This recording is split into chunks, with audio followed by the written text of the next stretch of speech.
आप सभी ने कल की 2898 एडी तो देखी होगी। इस मूवी में प्रभास जो कि भैरवा हैं, उनको सूर्यपुत्र कर्ण का पुनर्जन्म दिखाया गया है। परंतु क्या आपने कभी सोचा है, महारथी कर्ण की मृत्यु तो द्वापर युग में ही हो गई थी, तो फिर कलयुग में सूर्यपुत्र कर्ण का पुनर्जन्म कैसे हो सकता है? नहीं जानते? तो चलो मैं बताता हूँ। वैसे तो इस बात का वर्णन हमें महाभारत में कहीं नहीं मिलता, परंतु कई सारी पौराणिक कथाओं में हमें इस बात का वर्णन मिलता है। तो आज की इस वीडियो में हम उन्हीं पौराणिक कथाओं के बारे में जानने वाले हैं। तो चलिए ये वीडियो शुरू करते हैं। जय श्री राम।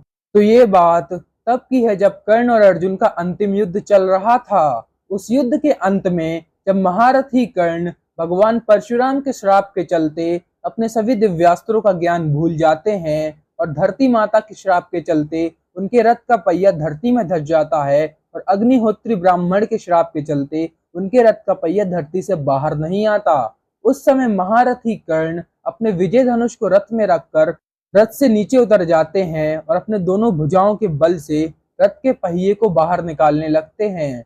उस समय महारथी अर्जुन छल से कर्ण की पीठ पीछे तीर चला के सूर्यपुत्र कर्ण का वध कर देते हैं। परंतु इस समय महारथी कर्ण पूरी तरह से मरे नहीं थे, लेकिन अर्जुन कर्ण को मरा हुआ समझकर श्री कृष्ण के साथ अपने शिविर की ओर चले जाते हैं।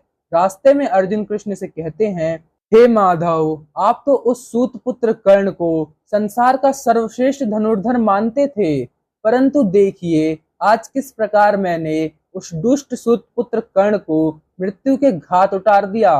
अर्जुन की ऐसे वचनों को सुनकर श्री कृष्ण समझ जाते हैं कि अर्जुन के मन में अहंकार आ गया है। अर्जुन के घमंड को तोड़ने के लिए वह अर्जुन से कहते हैं, हे पार्थ, तुम रथ से नीचे उतर जाओ। अर्जुन के रथ से नीचे उतरने के बाद भगवान श्री कृष्ण भी रथ से नीचे उतर जाते हैं। उसके बाद भगवान श्री कृष्ण भगवान हनुमान को भी रथ से नीचे उतरने को कहते हैं। श्री कृष्ण के कहने पर भगवान हनुमान भी अपनी ध्वजा को लेकर रथ से नीचे उतर जाते हैं। और जैसे ही पवन पुत्र हनुमान रथ से नीचे उतरते हैं, अर्जुन का दिव्य अग्निदेव का रथ, जिसे देवता भी नष्ट नहीं कर सकते थे, उसमें आग लग जाती है और वह दिव्य रथ नष्ट हो जाता है। अर्जुन ये देखकर आश्चर्यचकित रह जाते हैं। तब श्री कृष्ण कहते हैं, हे पार्थ, यह रथ तो सूर्यपुत्र कर्ण के दिव्यास्त्रों से बहुत पहले ही नष्ट हो चुका था, परंतु मैंने ही इस रथ को संजोकर रखा था और पवन पुत्र हनुमान के चलते ही ये रथ अब तक सही सलामत बचा हुआ है। यदि मैं और हनुमान जी नहीं होते तो यह रथ कब का नष्ट हो चुका होता। श्री कृष्ण के ऐसे वचनों को सुनकर अर्जुन का घमंड चकनाचूर हो जाता है। उसके बाद भगवान श्री कृष्ण अर्जुन से कहते हैं, हे पार्थ, आज संसार के सबसे बड़े दानी दानवीर कर्ण मृत्यु को प्राप्त हो चुके हैं। श्री कृष्ण के ऐसे वचनों को सुनकर अर्जुन अत्यंत क्रोधित हो जाते हैं। वह कृष्ण से कहते हैं, हे माधव, माना कर्ण एक महारथी योद्धा थे, परंतु वे संसार के सबसे बड़े दानी नहीं हो सकते। वह तो केवल एक छोटे से अंग देश के राजा थे, तो वो कैसे विश्व के सबसे बड़े दानी हो सकते हैं? मुझे देखिए, मेरे भ्राता युधिष्ठिर पूरे आर्यवर्त के सम्राट हैं, उनसे बड़ा दानवीर कोई कैसे हो सकता है? अर्जुन की ऐसी बातों को सुनकर श्री कृष्ण समझ जाते हैं अर्जुन के मन में पुनः अहंकार आ चुका है। तब श्री कृष्ण मुस्कुराते हैं और अर्जुन को अपने साथ चलने के लिए कहते हैं। उसके बाद श्री कृष्ण और अर्जुन एक ब्राह्मण का वेश बनाकर महारथी कर्ण के पास पहुंचते हैं। उस समय सूर्यपुत्र कर्ण अपनी अंतिम सांसें गिन रहे थे। ब्राह्मणों को देखकर महारथी कर्ण ने अपने दोनों हाथ जोड़कर उनका स्वागत किया। महारथी कर्ण को मृत्यु की हालत में धरती में पड़ा हुआ देख श्री कृष्ण कर्ण से कहते हैं, हे महारथी, माफ कीजिएगा, दान लेने की इच्छा से आए थे, परंतु हम नहीं जानते थे कि आप इस अवस्था में हैं। और उसके बाद श्री कृष्ण वहां से जाने लगते हैं, परंतु महादानवीर कर्ण कृष्ण को रोकते हैं और कहते हैं, हे ब्राह्मण देव, भले ही मैं अपने जीवन की अंतिम सांसें ले रहा हूँ, परंतु मैं किसी भी कीमत में अपने दानवीरता से पीछे नहीं हट सकता और मैं अपने धर्म को नहीं त्याग सकता। कर्ण के ऐसे वचनों को सुनकर अर्जुन आश्चर्यचकित रह जाते हैं। उसके बाद दानवीर कर्ण कृष्ण से कहते हैं, हे ब्राह्मण देव, मांगिए, आपको क्या चाहिए।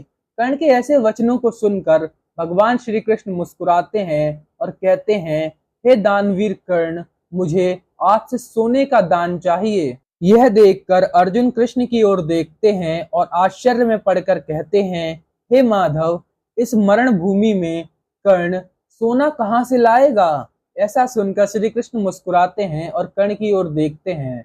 तब महारथी कर्ण एक पत्थर को उठाकर अपने सभी दांतों को तोड़ देते हैं और अपने 2 सोने के दांत श्री कृष्ण को दान में दे देते हैं। परंतु कृष्ण ये दान लेने से मना कर देते हैं। वे कहते हैं, हे दानवीर, मैं एक ब्राह्मण हूँ और मैं किसी का जूठा नहीं ले सकता। ब्राह्मण रूपी श्री कृष्ण के वचनों को सुनकर दानवीर कर्ण इधर उधर देखते हैं और फिर कृष्ण से कहते हैं, हे ब्राह्मण देव, वहां दूर एक धनुष पड़ा हुआ है, कृपया करके आप उस धनुष को मुझे लाके दीजिए।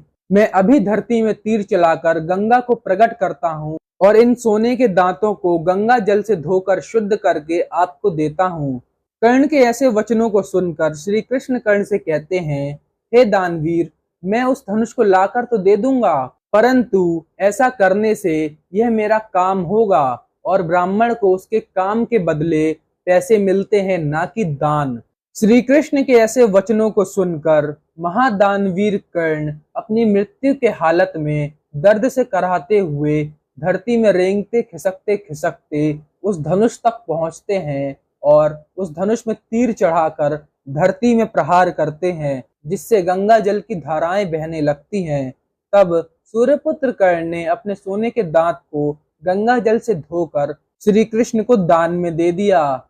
महादानवीर कर्ण की दानवीरता को देखकर अर्जुन कर्ण के सामने नतमस्तक हो जाते हैं और कृष्ण भावुक हो जाते हैं। उसके बाद श्री कृष्ण और अर्जुन अपने असली रूप में आते हैं और भगवान श्री कृष्ण सूर्यपुत्र कर्ण से कहते हैं, हे दानवीर कर्ण, तुमने जीवन भर असहाय लोगों को दान दिया है, कभी किसी से कुछ नहीं मांगा। इसीलिए हे राधे, आज मैं तुम्हें 3 वरदान देता हूँ, मांगो, क्या मांगते हो। श्री कृष्ण के ऐसे वचनों को सुनकर महारथी कर्ण कहते हैं, हे भगवान, सूत पुत्र होने के कारण मेरे साथ जीवन भर छल और अन्याय हुआ है। नीची जाति के होने की वजह से मुझे सभी ने ठुकराया और मेरा अपमान किया है। इसीलिए मैं आपसे पहले वरदान में यह मांगता हूँ कि सभी नीची जाति के लोगों को उनका अधिकार मिलना चाहिए। उसके बाद दूसरे वरदान में दानवीर कर्ण श्री कृष्ण से मांगते हैं कि अगले जन्म में आप मेरे राज्य में जन्म लेंगे और जिस प्रकार अर्जुन ने इस युग में आपका साथ दिया था अधर्म को हराने के लिए, इसी प्रकार अगले युग में मैं आपका साथ दूंगा अधर्म से लड़ने के लिए। यही वो वरदान था जिसके चलते महारथी कर्ण का कलयुग में पुनर्जन्म होगा। उसके बाद कर्ण श्री कृष्ण से तीसरा वरदान ये मांगते हैं कि मेरा अंतिम संस्कार उस जगह पे होना चाहिए जहाँ कोई पाप ना हुआ हो। परंतु पूरे विश्व में ऐसी कोई जगह नहीं थी जहाँ कोई पाप ना हुआ हो। इसीलिए भगवान श्री कृष्ण ने अपने दोनों हाथों पर सूर्यपुत्र कर्ण का अंतिम संस्कार किया था। हमें जो कल की मूवी में महारथी कर्ण का पुनर्जन्म दिखाया गया है, उसकी वजह यही 3 वरदान थे।